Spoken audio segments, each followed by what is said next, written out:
বাঙালি খানায় সবাইকে স্বাগত জানাই। আপনারা তো অনেকভাবে খাসির চর্বি দিয়ে ছোলার ডাল রান্না করে খেয়েছেন। একবার আমার মতন করে সহজ পদ্ধতিতে আপনিও শিখে নিতে পারবেন ছোট ছোট টিপস সহ। তবে আজকে আমি ছোলার ডাল রান্না করব কিন্তু খাসির চর্বি দিয়ে, সঙ্গে রেখেছি চুই ঝাল। খেতে কিন্তু খুবই সুস্বাদু হয়েছিল। খাসির চর্বি দিয়ে ছোলার ডাল আমি এখানে কিভাবে রান্না করলাম এত তেল মশলা কম দিয়ে, চলুন সেটা একবার দেখে নিয়ে যাক ভিডিওর মাধ্যমে। আশা করছি আজকের ভিডিওটি ভালো লাগবে। সকল বন্ধুদের কাছে অনুরোধ করছি সম্পূর্ণ ভিডিওটি দেখার।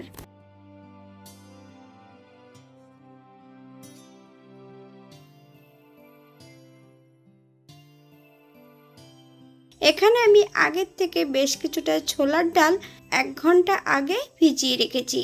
সম্পূর্ণ ছোলার ডাল থেকে বেশ ভালো করে জলটা ঝরিয়ে নিয়েছি। আমি কিন্তু ডালটা সেদ্ধ করব না।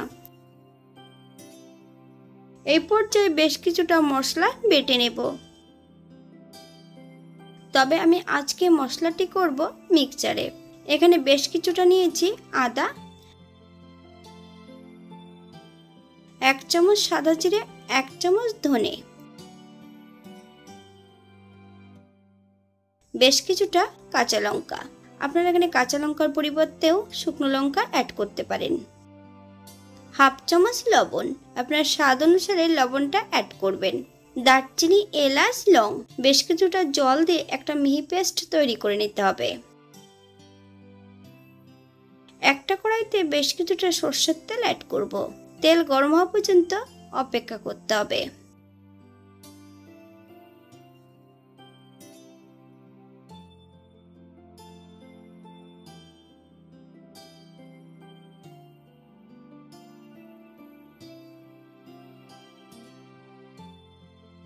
মিডিয়াম সাইজের 2টো পেঁয়াজ বেশ সরু সরু করে কেটে নিয়েছি। সঙ্গে নিয়েছি মিডিয়াম সাইজের একটা রসুন 80% মতন বেটে নিয়েছি। সম্পূর্ণ পেঁয়াজ রসুনটা অ্যাড করব।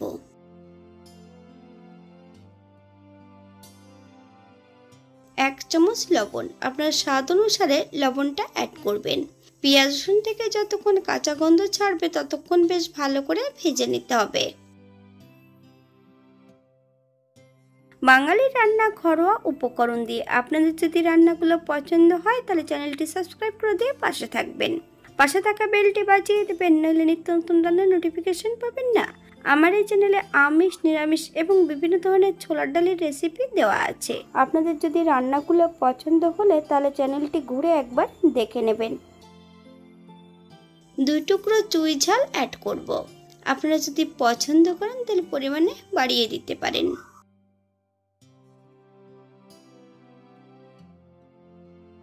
বাটা মশলার থেকে 3 চামচ বাটা মশলা অ্যাড করব।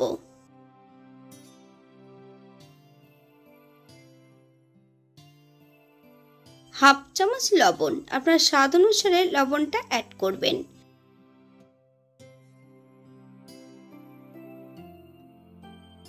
হাফ চামচ হলুদ গুঁড়ো, 1 চামচ কাশ্মীরি লঙ্কার গুঁড়ো। মশলাটা বেশ ভালো করে ভেজে নিতে হবে।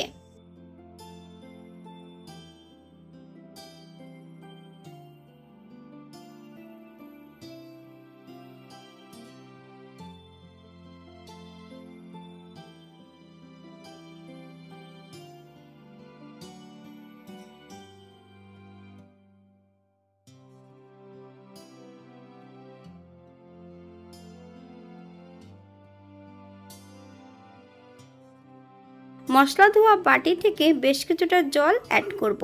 মশলাটা বেশ ভালো করে কষিয়ে নিতে হবে, অথবা মশলা থেকে যতক্ষণ তেল না ছাড়ছে ততক্ষণ বেশ ভালো করে মশলাটা কষিয়ে নিতে হবে।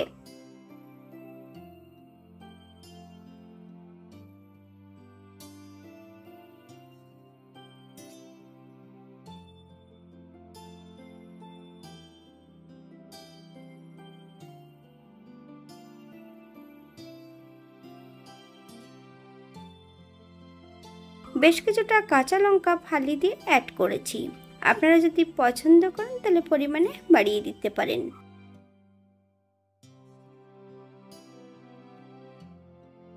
মশলা থেকে তেল ছেড়ে দিয়েছে। জল ঝরানোর সম্পূর্ণ ছোলার ডালগুলো অ্যাড করে দেব।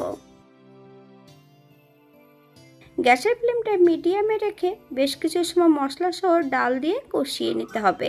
তবে 5 থেকে 7 মিনিটের মতন কষিয়ে নিলেই হবে।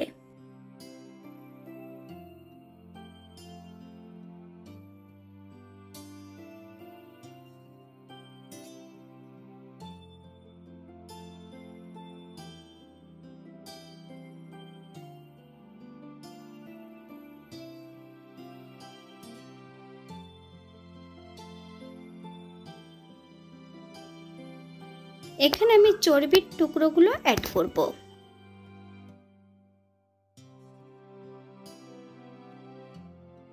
এখানে পরিমাণে ছিল প্রায় 200 গ্রামের মতন ডাল আর 150 গ্রামের মতন চর্বি ছিল।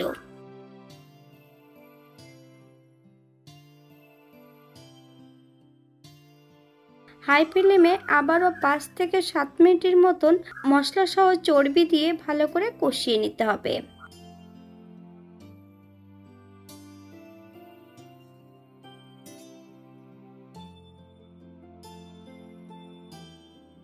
বেশ কিছুটা দেশি পেঁয়াজ অ্যাড করব। তবে পেঁয়াজগুলোকে আমি ছোট ছোট টুকরো করে কাটিনি, গোটা গোটাই পেঁয়াজগুলো রেখেছি। আপনারা যদি পছন্দ করেন তাহলে পরিমাণে বাড়িয়ে দিতে পারেন। এই পর্যায়ে আপনারা যদি প্রেসার কুকারে ডালটা রান্না করতে চান তাহলে কিন্তু সম্পূর্ণ ডালগুলো প্রেসার কুকারে অ্যাড করে পরিমাণ মতন জল অ্যাড করলেই হবে। 2 কি 3টে হুইসেল দিয়ে নিতে পারেন। আমি কিন্তু আজকে প্রেসার কুকারে নয়, আজকে ডালটা রান্না করব কড়াইতে, তাই জলের পরিমাণটা কিন্তু একটু বেশি লাগবে। জলের পরিমাণটা আপনারা কম বেশি করে নেবেন। গ্রেভির জন্য এখানে 2 কাপ জল অ্যাড করব। জলটা আমি এখানে ঈষদুষ্ণ গরম জল অ্যাড করেছি। আপনাদের যতটা গ্রেভির প্রয়োজন আপনারা ততটা জল অ্যাড করতে পারেন। 10 থেকে 15 মিনিটের মতন রান্না করে নেব।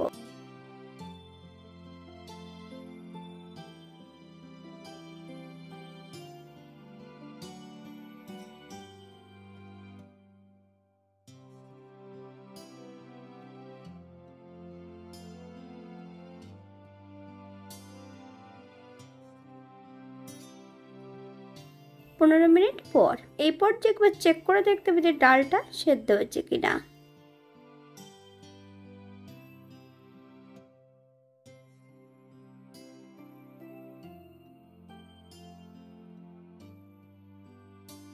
এক চামচ চিনি অ্যাড করব। আপনারা যদি পছন্দ করেন তাহলে পরিমাণে বাড়িয়ে দিতে পারেন। গ্যাসের ফ্লেমটা মিডিয়ামে রেখে বেশ কিছু সময় আবারও আমি রান্না করে নেব।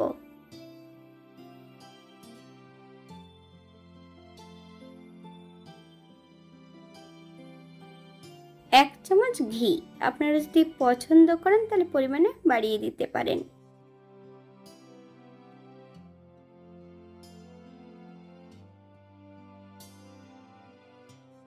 গ্যাসের ফ্লেমটা অফ করে দিয়ে 5 মিনিটের জন্য স্ট্যান্ডিং টাইম দেব, তারপর সার্ভ করব।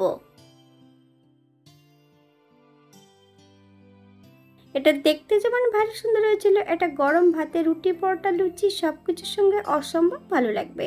আপনারা বাড়িতে একবার একই পদ্ধতিতে বানিয়ে নেবেন। এখানে যে উপকরণগুলো আমি অ্যাড করেছি আপনারা কম বেশি করে নিতে পারেন। আজকের ভিডিওটি এই পর্যন্ত। সবাই সুস্থ থাকবেন, ভালো থাকবেন। অন্যদিন নতুন রেসিপি নিয়ে আপনাদের সামনে আবার আমি হাজির হব। নতুন ও পুরনো সকল বন্ধুদের অসংখ্য ধন্যবাদ ভিডিওটি দেখার জন্য। হাতে যদি সময় থাকে তাহলে একটা লাইক, কমেন্ট, শেয়ার করবেন।